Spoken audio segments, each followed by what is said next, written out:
Baik, Assalamualaikum warahmatullahi wabarakatuh. Bertemu lagi dalam mata kuliah Psikologi Sosial ya di Prodi Sosiologi, Fakultas Ilmu Sosial dan Ilmu Politik Universitas Padjadjaran. Ya. Kali ini kita ingin mendalami salah satu sub bagian dari research based learning yang sedang dilakukan.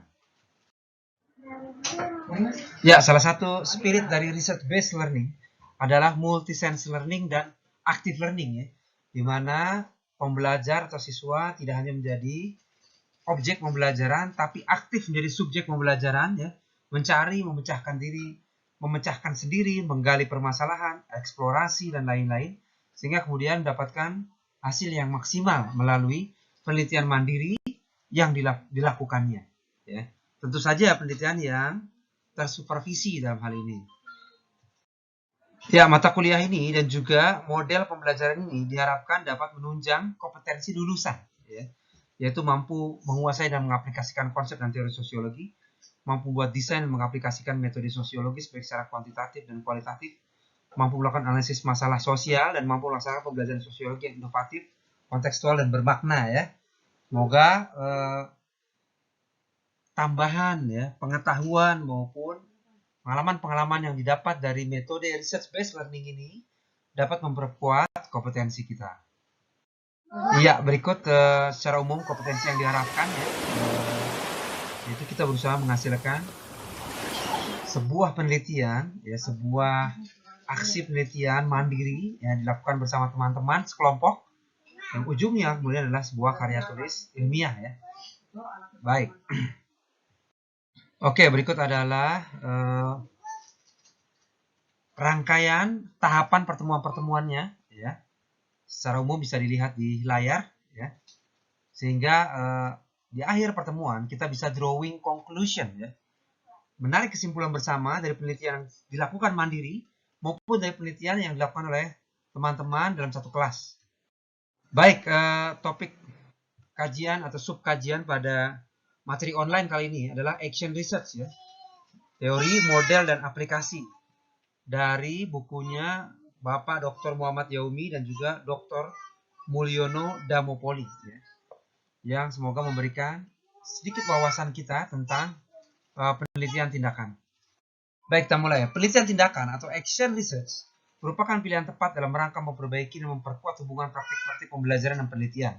Model penelitian tindakan termasuk kategori penelitian aplikasi yang diarahkan pada isu-isu spesifik dan praktis. Ya. Penelitian tindakan atau penelitian aksi atau action research menekankan pada praktik sosial, bertujuan ke arah peningkatan suatu proses siklus diikuti oleh penemuan yang sistematis, proses reflektif, bersifat partisipatif, dan juga ditentukan oleh pelaksana. Ya. Artinya ini lebih dari sekedar, ini adalah penelitian yang juga ditujukan atau ditargetkan untuk dilakukan aksi langsung dalam penelitian yang dilakukan tersebut. Ya. Ya, atau berikut untuk lebih jelas ada sebuah bahasan dari Coughlin dan Brennick ya, yaitu penelitian tindakan atau action research atau ada yang mengatakan juga penelitian aksi adalah proses demokratis dan partisipatorik yang menyangkut pengembangan pengetahuan praktis dalam upaya mencari tujuan yang bermanfaat demi kemaslahatan kehidupan di bumi. Artinya apa? Sebelum ini dilakukan, sudah ada gambaran pada peneliti atau dari peneliti itu akan sesuatu yang lebih baik pada subjek penelitiannya. Ya. Misalnya kita berharap atau kita memikirkan sesuatu, ya, akan dilakukannya sesuatu sehingga terhasilkannya pemahaman yang lebih baik, metode yang lebih baik, gitu ya, kondisi yang lebih baik dan lain-lain. Ya. Maka penelitian tindakan selalu berhubungan dengan tindakan untuk mencapai hasil praktis dan menciptakan bentuk pemahaman baru. Karena tindakan tanpa pengetahuan adalah buta dan teori tanpa tindakan tidak berarti. Ya, itu kata Costley 2005. Iya, kali ini kita kutip juga dari salah satu tokoh penelitian mixed method yaitu Creswell. Ya. Jadi seperti layaknya penelitian mixed method, penelitian aksi atau penelitian tindakan dapat dilakukan pengumpulan data baik secara kuantitatif maupun secara kualitatif, ya. Tapi isunya diarahkan pada sesuatu yang bersifat spesifik dan praktis, ya.